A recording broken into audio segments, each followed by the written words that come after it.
Welcome back. The time is 7:43. You are watching Breakfast and we're joined by Dawn Newsom and Chris Akabusi to go through the newspapers with us this morning. And Dawn, should we talk about Eurovision, which is in The Guardian this morning? Yes, it will. Yeah, certainly.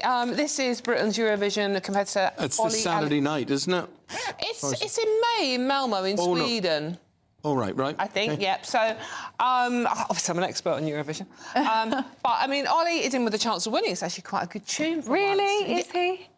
We always come in like this and we feel hopeful. Well, it is quite a good tune. I quite like it. It's a bit of a club-style banger. OK. But there's a letter, an open letter gone in to him from 450 queer artists who are asking for him to boycott the situation because Israel are taking part in the situation between Israel and the genocide in Gaza.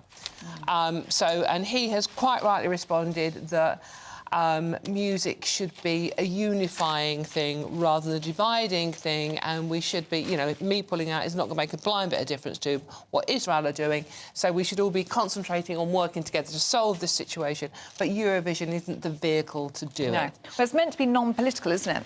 Yeah, right, good luck with that one. Yeah. I mean, the bottom line is we're probably not going to win it because we are Britain or UK, and Israel are certainly not going to win it because no one's going to vote for them, are they? No. So, but the whole thing is this. I mean, it's 450. Mostly love is Ellie.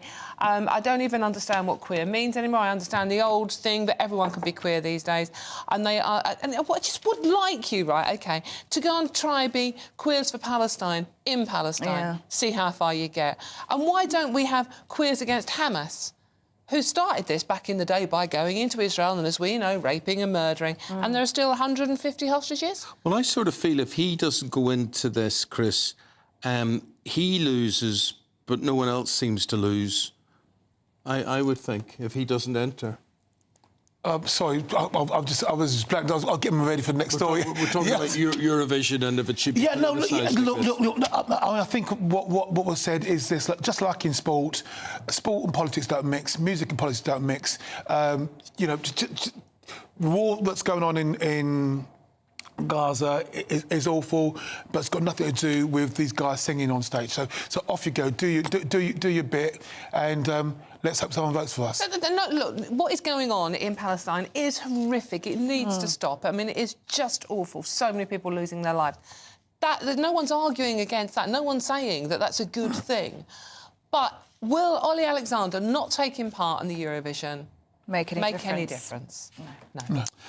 Chris, you want to talk about council tax for second homes? Yes, that's right. So Michael Gove wants to introduce this idea of second home owners having an increase of 80% on their council tax for their second homes. Well, see, here's my question about this. Where does that money go? Who is it benefiting, if anybody? Well, it'll raise revenue for the councils, the local councils. So give the local councils opportunity to, you know, you mentioned in the previous one about potholes. You know, the roads are awful. I mean, there are so many things. Many of our councils are going bankrupt, Birmingham being a great example last year. So I understand the desire to sort of raise funds, but this is also decimating the Tory voters because, of course, most people with second homes may or may not want to be voting Tory. And certainly Sir Ian Duncan-Smith thinks that this is definitely not a very good idea. But I was interested to read later on in the Telegraph that actually Mr Gove might be planting a little seed that blows up when Labour gets in, because it's not until April 2025. And you can imagine when it comes in April 2025, all of a sudden, voters not liking Mr Starmer and the tax rises that are going up. So I think it might be a little bit of slyness by Mr Gove, thinking, I'm going to put a little exit bomb. Yeah. Chris, Guy Ritchie, the producer-director, he's got a great series on Netflix called The Gentleman. You're watching it, Ellie, as well, aren't you? Great series. I think it's very, very good. And as a result, the style from this show and shows like it are increasingly motivating people to emulate a sort of English upper-class style, caps and tweeds and all that sort of thing. Is that my story? No, it's not your stupid. I'm asking your opinion. Would you wear tweed or a flat cap? Okay. He does! Did you see me coming in? No. He came in a flat cap. I came in in a lovely little flat cup, tweed flat. Oh, absolutely. Yeah. Oh, absolutely. No, I love that sort of stuff. Oh, absolutely. It's golfing in Are you pulling my proverbial? I'm not sure I would go that far. I always feel a bit... See, a cap means something different to me. It's like flat cap, you know. It's You know what? So, I mean, I've been wearing flat caps since I was 30. I don't think a pseudo cap, no. Yeah, but because I think you would. It's like, you know, quintessential country gentleman. I've worn it at Cheltenham before, and I'm not sure I liked it. Oh, I love the old green and check blazers, and I love all that sort of stuff. Oh, I do. Right. It's brilliant. Well, Dawn, what have you got to say on this? I actually, given the date today, am slightly suspicious of this story. Oh, you're good. Look at him! Look at him! Look, he's very naughty. Look at that smile. Right. He was pulling my chain. Yeah. No, you don't. You're pulling my chain, mate. Yeah.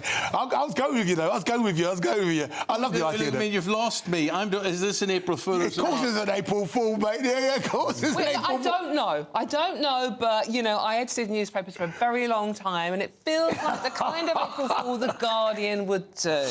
Oh, But, I mean, I like a man in a flat cap. I just want to say that. Put that out anything there. else? Anything else or just a flat cap? Tweed as well, tweed jacket. You see, if that's a spoof, it's not a very good one because it's very believable. Yeah, it is such a good series, and with the people who star in it, they do set style and whatever. And I don't know that it might be true. But people have done it all the time, though, because it's nothing new.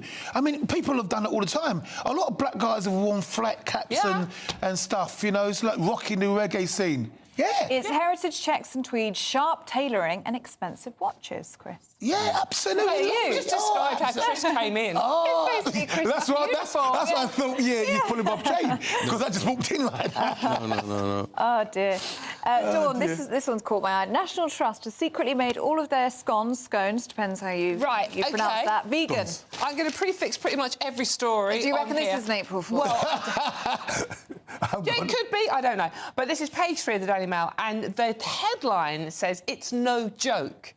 National Trust secretly makes all of its scones vegan. Basically, you know, they've been a bit woke recently, haven't they, the National Trust? They're using vegetable-based spread instead of butter in the baking of the virtual signalling betrayal, according to some. This is Daily Mail. Daily Mail, remember. And people aren't happy. It's got 280 cafes, and they are failing to protect a piece of British heritage. It's a scone. Get over it. See, I don't Can care. you even taste the difference? Well, I think if you can, then I do care. If you can't, do what you want. Well, I with a mean, scone. I don't know. I haven't tried them, but I mean, you know. Well, I'll be very annoyed if this is a spoof, this story. I am, because, I mean, people talk about mainstream news and believing what's on the news and whatever it is, and I think this is very important, that we, for instance, shouldn't be used as vehicles to peddle stuff that isn't true and make out that it is true. All the time, in the long, long time I've worked on news, I hated April Fools. And when I was editing, I refused to do them. For like, you know... I don't find them funny. No, I don't. That's the problem. I don't think they're funny at all. And with the mad way the world is at the moment, it's really difficult to work out what is fact or fiction in any case. Right, we'll go back to our April Fool correspondent and see what he's got now. What is... Yeah, well, I'm completely lost. Have you seen this? Well, so I was all in this next story, the NASA astronauts. I was absolutely all in. I'm thinking to myself, first time we've gone to the moon since 1972. These guys are going to go up there, they're going to have a lovely little greenhouse, they're going to grow all these plants. I thought, this is amazing. They're actually serious. They actually think about cultivating it, so we haven't got to take our vegetation up there when our astronauts go up there. And then I looked at Dawn going, yeah, and this is brilliant. And she looked at me like, mate, ching, ching, ching, ching. Sorry. Yeah. I don't know. But look, and a great picture there. I mean, of the man. Come on. Yeah. You might give it away. Yeah, that's Matt Damon, exactly. I'm thinking, I'm having some of that. Yeah. I'm as green as grass, mate. Don't worry about that. Yeah, Matt Damon was a botanist on the moon, and you thought, yeah, sounds about right. Oh, mate, forget me. Forget me. I'm easily done. There are some real stories. All your bills are going up If you've got today. one, I'd appreciate it.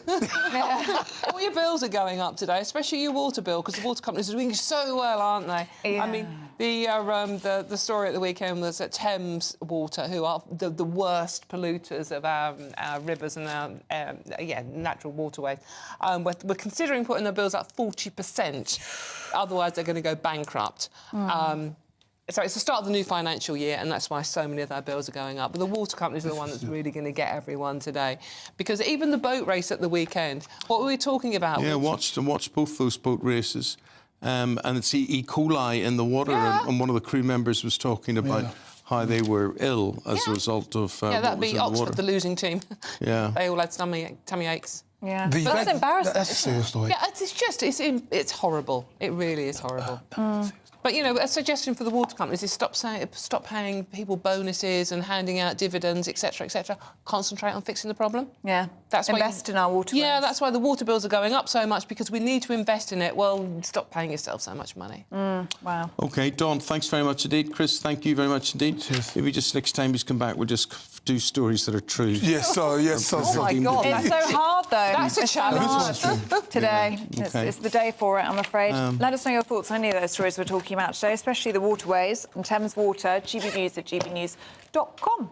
OK, Very much. the time is 6 minutes now before 8 o'clock. We're online, we're on TV, we're on your radio, and here with your weather, Greg Dewhurst. Good morning, Greg.